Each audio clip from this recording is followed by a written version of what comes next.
देखिए इसमें इससे पहले हमने बहुपद के बारे में बताया था, उनके पार्ट, एक पद, दो पद और तीन पद बहुपद। तो ये पॉलिनोमियल भी है। अब इसमें जिस बीजीय व्यंजक में एक या एक से अधिक पद हो और चर, जैसे एक्स की घात जैसे 0 हो, 1 हो, 2 हो, 3 हो, तो ये अब जैसे पूर्ण संख्या है। जैसे इसका एक आसान तरीके से बहु मतलब बहुत और अनेक हो गए। तो पद से क्या होता है, टर्म या भाग, मतलब बहुपद का मतलब मिल जाएगा बहुत सारे पद मिलकर हो जाएंगे। ठीक है, ये आसान तरीका है। इसका उदाहरण क्या होता है, जैसे यहाँ पर हमने 5 लिखा, 5 है, 5 में क्या है, बहुपद एक पद है इसमें, क्योंकि यहाँ पर सिर्फ क्या है, एक टर्म दिया हुआ है। एक टर्म के हिसाब से तो हमारा क्या है, एक टर्म दिया हुआ है, सिर्फ सिंगल है। तो यहाँ पर ये क्या बहुपद हो गया एक पद, इसी को क्या करेंगे, एक पद बोल देंगे। ठीक है, यहाँ पर क्या 2x + 3 दिया हुआ है, तो ये क्या हो जाएगा, ये 2 पद हो जाएंगे। बहुपद है तो 2 पद हो जाएंगे। ठीक है, फिर इसके बाद में क्या बना, x² है, प्लस का 4x है, प्लस का 7 है। यहाँ पर ये कितने 3 टर्म इसमें दिए, 3 पद दिए हुए हैं, तो ये क्या होगा, ये भी बहुपद हमारा हो जाएगा। ठीक है, इसको आगे फिर हम जाते हैं।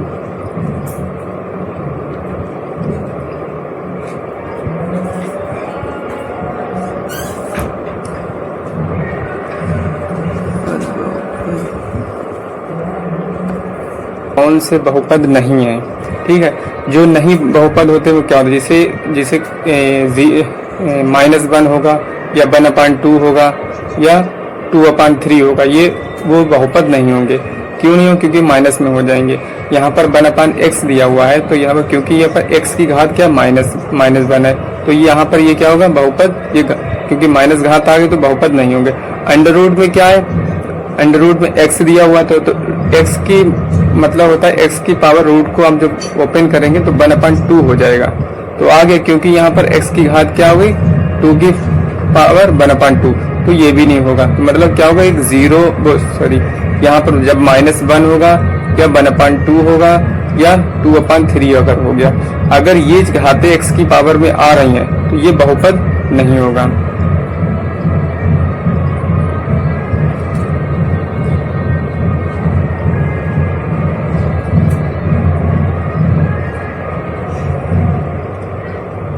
अब देखिए एक आसान तरीके से यहाँ पर एक इक्वेशन दी हुई है, x² प्लस का 3x प्लस का 1, ये क्या, ये बहुपद हमारा ये बन गया। ठीक है, यहाँ पर क्या है, अब नहीं बहुपद कौन सा, 1/x है, ये भी क्योंकि यहाँ पर इसको x की पावर क्या हो जाएगी, -1, तो ये बहुपद नहीं होगा। ठीक है, रूट x है, तो रूट के ऊपर कितनी, रूट को जब ओपन करेंगे यहाँ पर हटाएंगे तो क्या हो जाएगा, x की पावर 1/2, तो ये भी बहुपद नहीं होंगे।